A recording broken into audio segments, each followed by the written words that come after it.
ខ្ញុំត្រូវបានអ្នកស្គាល់គ្នាបោកលុយអស់$2,500ជំរាបសួរសួស្តីអ្នកទាំងអស់គ្នាខ្ញុំឈ្មោះ Sigma Welcome to Basic Human Talk ដូចដែលអ្នកទាំងគ្នាបានឮកាលពីក្បាលវីដេអូនឹងឯងខ្ញុំត្រូវបានអ្នកស្គាល់គ្នាបោកលុយអស់$2,500ហើយរឿងនឹងបានកើតឡើងមក5ឆ្នាំហើយខ្ញុំមិនដែរនិយាយមានតែអ្នកផ្ទះខ្ញុំឯងដែលដឹងអញ្ចឹងណាហើយខ្ញុំមានរឿង3ដែលខ្ញុំបានរៀនចេញពីកំហុសមួយហ្នឹងហើយចង់មកចែកម្លែកជាមួយនឹងអ្នកទាំងអស់គ្នាមេរៀនទី1គឺគ្រប់ការសម្រេចចិត្តទាំងអស់តទៅនឹងរឿងបញ្ហាលុយកាក់បញ្ហាហិរញ្ញវត្ថុគ្រប់ការសម្រេចចិត្តទូចធំដែលតទៅនឹងរឿងលុយយើងត្រូវការប្រើខួរក្បាលមកធ្វើការសម្រេចចិត្តជាជាងការយកបេះដូងមកសម្រេចចិត្តហើយមូលហេតុដែលខ្ញុំឲ្យលុយនឹង$2,500ហ្នឹងគឺមិនមែនគេមកបោកយើងសុទ្ធទេដោយសារគេហៅយើងចូលដើម្បីទិញដីជាមួយគ្នាដីហ្នឹងតម្លៃ$25,000ហើយយើងចូល 10% គឺ$2,500នឹងឯងគឺការសម្រេចចិត្តហ្នឹងប្រើបេះដូងសុទ្ធមកគឺការទុកចិត្តថាគេអ្នកមានមុខមើលមាត់ក្នុងសង្គមគេចេញពីក្មេងក្នុងស្រុកភូមិមួយយើងបានខ្លាយទៅជាមន្ត្រីរាជការអីចឹងទៅអត់ដឹងថាដីនៅណាអត់ដឹងថាម្ចាស់ដីជាណាគេអត់ដឹងថាមូលហេតុអីមិនគេទិញដីនឹងទេគឺប្រើបេះដូងសុទ្ធថាទុកចិត្តគេយើងឲ្យលុយគេទៅអញ្ចឹងមានន័យថាអាពីដើមមកគេមិនមកសុកគេមកបោកលុយយើងឯងយើងចេញពីការចូលលុយអញ្ចឹងណាប៉ុន្តែអត់បានប្រើខួរក្បាលសំបីតែមួយជ្រុងណាដើម្បីមកគិតទេគឺកាលពី5ឆ្នាំមុនហ្នឹងគឺបេះដូងសុទ្ធហ្មងថាយើងស្រឡាញ់យើងចូលចិត្តយើងគិតថាម្នាក់ហ្នឹងគឺជាមនុស្សម្នាក់ដែលយើងទុកចិត្តបានអញ្ចឹងទៅយើងក៏បានសួរបានថាជាកំហុសទី1ពីព្រោះនៅពេលដែលយើងចូលលុយគ្នាទិញដីទោះបីជាអ្នកហ្នឹងយើងស្គាល់ប៉ុណ្ណាក៏ដោយយើងត្រូវដឹងប្រភpomម្ចាស់ដីជាណាគេយើងត្រូវដឹងថាតើគេមូលហេតុអីបានគេទិញដីហ្នឹងហើយដីហ្នឹងទីតាំងនៅណាហើយលុយដែលគេចូល90%ខ្លួនគេហ្នឹងលុយអ្នកណាគេអញ្ចឹងទៅនៅពេលដែលយើងប្រើខួរក្បាលយើងមកគិតគឺយើងនឹងចេញជាសំណួរអស់ហ្នឹងហើយតែនៅពេលដែលយើងប្រើបេះដូងមនោសញ្ចេតនាមកគិតយើងអត់គិតចឹងទេយើងគិតថាគេយើងទុកចិត្តគេយើងហើយយើងក៏មិនមែនចូលច្រើនទេយើងចូលតែ 10% ហ្នឹងយើងតាមតាណាទៅហ្នឹងគឺជាកំហុសទី1ដែលខ្ញុំបានធ្វើពីព្រោះនៅពេលដែលរឿងនឹងឆ្លងផុតទៅយើងបានដឹងថាម្នាក់ហ្នឹងគឺជាមនុស្សដែលបោកប្រាស់តាំងពីសិស្សអាហារូបករណ៍ក៏បោកប្រាស់ដែរលុយកាក់តិចតួចជ្រួចស្ដាងយ៉ាងណាក៏ដោយគឺត្រូវប្រើខួរក្បាលមកធ្វើការសម្រេចចិត្តមុននឹងយើងចូលហ៊ុនមុននឹងយើងដាក់ចិត្តទិញអីប្រកបមុខរបរអីឬក៏ឲ្យលុយទៅអ្នកណាខ្ចីក៏ដោយយើងត្រូវយកខួរក្បាលយើងមកគិតពិចារណាដោយមិនមែនផ្អែកទៅលើបេះដូងទាំងស្រុងទេមនោចេតនាជារឿងមួយប៉ុន្តែនៅពេលដែលតើតទៅនឹងរឿងលុយកាក់យើងត្រូវការខួរក្បាលដើម្បីមកគិតវិនិច្ឆ័យហើយនឹងចោទជាសំណួរផ្សេងដែលជាប្រយោជន៍ជួយយើងក្នុងការសម្រេចចិត្តដែលត្រឹមត្រូវអានឹងមួយមេរៀនទី2គឺនៅពេលដែលយើងឮពាក្យថាស្រួលលះលឿនដែលភ្ជាប់ជាមួយនឹងលុយយើងត្រូវដឹងថានឹងជា red flag ធម្មតានៅពេលដែលអ្នកទាំងនេះចាប់ផ្ដើមកាន់តែស្រាវជ្រាវទៅនឹងរៀនសូត្រពីបញ្ហាហិរញ្ញវត្ថុនឹងច្រើនទៅអ្នកទាំងនេះនឹងដឹងថានៅពេលដែលតកតូននឹងការដែលប្រកបមុខរបរមួយដែលជោគជ័យការទិញភាគហ៊ុនដែលជោគជ័យឬក៏រឿងផ្សេងដែលអ្នក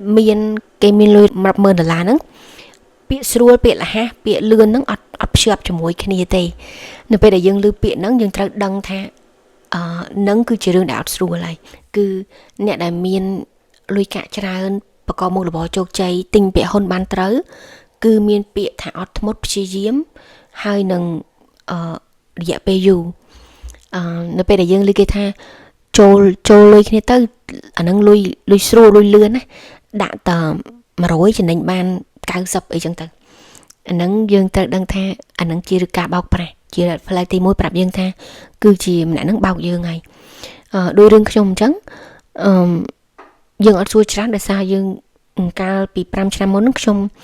នៅក្នុងដំណាក់កាលមួយដែល mental របស់យើងហ្នឹងអត់ល្អហើយនឹងអាហារហិរញ្ញវត្ថុយើងចេះតែចង់ឲ្យវាលឿនណាចង់ឲ្យវាលូតលាស់ឲ្យលឿនអញ្ចឹងទៅនៅពេលដែលយើងឮគេហៅទៅចូលលុយហ៊ុនគិតថា 10% $2,500 យើងដាក់ទៅខ្លាញ់បានមកវិញលឿនអញ្ចឹងណាអ្នកទាំងនេះឮពាក្យលឿនពាក្យលះពាក្យស្រួលគឺតកតងនឹងពាក្យបោកហើយដោយសារអីនៅពេលដែលឆ្លងកាត់រឿងហ្នឹងមកខ្ញុំស្រាវជ្រាវទៅគឺម្នាក់ហ្នឹងបោកមិនមែនតែខ្ញុំម្នាក់ទេបោកមនុស្សច្រើនអ្នកទៀតដែលគេមកប្រាប់ខ្ញុំផ្ទាល់ហើយបោកទាំងកូនសិស្សដែលជួយ អាហារូបករណ៍នឹងទៀតហើយសំខាន់បំផុតលុយដែលប្រាប់ខ្ញុំថាចូលដីហ្នឹងគឺអត់អាចទិញសំបីតន្តិចទេគឺអត់មានទាំងទិញដីនឹងផងមានន័យថាយកលុយខ្ញុំទៅហ្នឹងគឺទៅចាយហ្មងដល់តើទៅនឹងរឿងដីសោះហ្មងហើយមានគេមកប្រាប់បន្តច្រើនទៀតដូចអ្នកឈឺដែលត្រូវបានម្នាក់នឹងបោកលុយដែរហើយនឹងរឿងផ្សេងទៀតអញ្ចឹងទៅអញ្ចឹងខ្ញុំចង់មកម្លឹងអ្នកនរថាបើសិនជាលឺពាក្យលឿនពាក្យលះពាក្យស្រួលតើទៅរឿងលុយត្រូវដកឃ្លាឆ្ងាយព្រោះហ្នឹងគឺជា eventually នឹងទៅដល់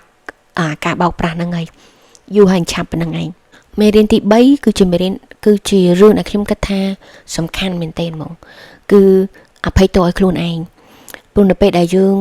រលួយបានដោយសុចរិតទៀងត្រង់យើងដឹងថាលុយនឹងជាលុយញើសឈាមរបស់យើងហើយយើងឲ្យទៅមនុស្សម្នាក់ដែលយើងទុកចិត្តគឺយើងយប់ឡើងយើងដេកលក់ហើយយើងគិតថាយើងចេះតែបន្ទោសខ្លួនឯងតាមមិនបានយើងមើលអត់ដឹងថាម្នាក់នឹងជាអ្នកបោកប្រាស់ហើយបានយើងទៅរាប់អានម្នាក់នឹងដោយចិត្តស្មោះម៉េះហើយបានយើងសុកយកលុយញើសឈាមខ្លួនឯងទៅឲ្យគេចាយស្រួលក្នុងអំឡុងពេលដែលខ្ញុំចាប់ដឹងថាម្នាក់នឹងបោកខ្ញុំខ្ញុំដេកលក់ឯងព្រោះចេះតែគិតថាមើលទៅគេឃើញគេបំពោកំពុកម្ដាយរបស់គេមានលុយឡានជិះគេមានគ្រឿងពាក់ពេញខ្លួនចឹងទៅហើយមើលទៅពុកម្ដាយខ្លួនឯងថាអត់ដែលបានឲ្យលុយគាត់ច្រើនចឹងផងហើយមើលគេហើយចាប់បានបន្ទោសខ្លួនឯងដេកលក់ឯងរាប់ឆ្នាំហ្មងចេះតែអត់អស់ចិត្តថាហើយបានយើងមើលមនុស្សម្លងហើយបានយើងមើលមនុស្សខុសបន្ទោសខ្លួនឯងបន្ទោសទៀតទៅជាមានអាកំហឹងក្នុងខ្លួនណាប៉ុន្តែនៅពេលដែលខ្ញុំចាប់ផ្ដើមអភ័យទោសខ្លួនឯងហើយយល់ថាយើងជាមនុស្សល្អយើងអត់បានបោកប្រាស់លុយអ្នកណាគេទេហើយអ្នកដែលបោកប្រាស់យើងនឹងមិនបានដើរវែងឆ្ងាយទេយើងត្រូវជឿជ្រើសរើសអភ័យទោសខ្លួនឯងហើយមានជំនឿជឿថាអំពើល្អនឹងបានផលល្អហើយអ្នកដែលធ្វើអាក្រក់នឹងបានផលអាក្រក់ហើយនៅពេលដែលខ្ញុំចាប់ដើមអភ័យទោសឲ្យខ្លួនឯងហើយគឺឈប់សូវនឹកឃើញរឿងលុយហ្នឹងហើយបែរជា shift focus ខ្លួនឯងហ្នឹងទៅថាធ្វើមិនប្រឹងប្រែងរៀនសូត្រតើតើនៅរឿងលុយហ្នឹងឲ្យវាល្អជាងមុនឲ្យវាប្រសើរជាងមុនថែទាំសុខភាពផ្លូវចិត្តខ្លួនឯងល្អហើយរៀនសូត្រពីរឿងលុយកាក់ហ្នឹងឲ្យត្រឹមត្រូវនៅពេលដែលខ្ញុំចាប់ផ្ដើមអភ័យទោសឲ្យខ្លួនឯងហើយជ្រើសរើសវិធីហ្នឹងគឺចាប់ផ្ដើមរីកចម្រើនរឿងលុយកាក់ហ្នឹងជាងមុនហើយឈប់នឹកឃើញអារឿងលុយកាក់ហ្នឹងហើយដោយសារអីនៅពេលដែលខ្ញុំបានដកឃ្លីហើយអភ័យទោសខ្លួនឯងខ្ញុំបានដឹងថាម្នាក់ហ្នឹងថតវីដេអូឪពុកម្ដាយទៅក្នុង Facebook ក្នុងអីហ្នឹងគឺជារឿងអត់ពិតទេទាំងដែលជាភាពឪពុកម្ដាយរបស់ខ្លួនឯងគឺពិបាកខ្លាំងណាស់ប៉ុន្តែទៅថតវីដេអូថតអីថាឪពុកម្ដាយខ្លួនឯងស្រួលសំណុកអីចឹងទៅនឹងជារឿងមួយដែលយើងអាចមើលឃើញបាននៅពេលដែលយើងចាប់ផ្ដើមដកឃ្លាថយក្រោយឲ្យទៅមើលឲ្យជ្រៅព្រោះកាលណាយើងមើលតថាយើងនឹងឃើញតែអាភាពដែលគេបង្ហាញយើងហ្នឹងគេអញ្ចឹងបងខ្ញុំចង់ឲ្យអ្នកទាំងនេះអភ័យទោសខ្លួនឯងបើសិនជាមានអ្នកដែលទុកចិត្តបោកប្រាស់លុយកាក់របស់យើងពីព្រោះយើងដឹងហើយថាអាលុយហ្នឹងវាបាត់បង់ហើយប៉ុន្តែអាទំនុកចិត្តដែលពិបាកព្រោះលុយយើងរកបានទៀតទេមុនក្រោយយូរនឹងឆាប់យើងរកលុយបានមកវិញទេប៉ុន្តែអាទំនុកចិត្តដែលពិបាកធ្វើចិត្តខ្ញុំក៏ដូចគ្នាដែរខ្ញុំនៅតែអត់អស់ចិត្តមុននឹងខ្ញុំអភ័យទោសឲ្យខ្លួនឯងហ្នឹងយើងអត់អស់ចិត្តថាហេតុអីបានជាយើងមើលមនុស្សម្លងដល់ប៉ុណ្ណឹងហើយហេតុអីបានជាមនុស្សម្នាក់មានចិត្តអាក្រក់ដល់ប៉ុណ្ណឹងដោយសារតែលុយទៅបោកប្រាស់អ្នកឈឺអ្នកកាត់មហារីកទៅបោកប្រាស់លុយសិស្សទៅបោកប្រាស់អ្នកដែលស្គាល់ជុំវិញខ្លួនគ្រប់ទីអញ្ចឹងយើងអត់អស់ចិត្តប៉ុន្តែនៅពេលយើងចាប់ផ្ដើមអភ័យទោសឲ្យខ្លួនឯងយើងនឹងឈប់ខ្វល់ពីម្នាក់ហ្នឹងហើយព្រោះយើងមានជំនឿជឿថាអ្នកណាធ្វើអីបានហ្នឹងហើយកាលណាយើងពិតប្រាកដច្បាស់លាស់ថាយើងអត់បានទៅបោកប្រាស់អ្នកណាគេទេហើយពិតប្រាកដថាលុយដែលយើងឲ្យទៅហ្នឹងជាលុយដែលបរិសុទ្ធជាលុយញើសឈាមរបស់យើងមានជំនឿថាលុយនឹងវិលត្រឡប់មករកយើងវិញហើយអ្នកដែលធ្វើនឹងទទួលហើយពិតប្រាកដគឺម្នាក់ហ្នឹងគឺបានកំពុងតែទទួលអាផលនឹងបដាហើយនឹងហើយការលើករឿងនឹងមកនិយាយគឺអត់បានចង់ផ្សេងផ្សាឬក៏បច្ចាឲ្យម្នាក់ដែលបោកលុយខ្ញុំនឹងទេប៉ុន្តែចង់មកចែកម្លែកមួយអ្នកទាំងអស់គ្នាពីកំហុសដែលខ្ញុំបានធ្វើ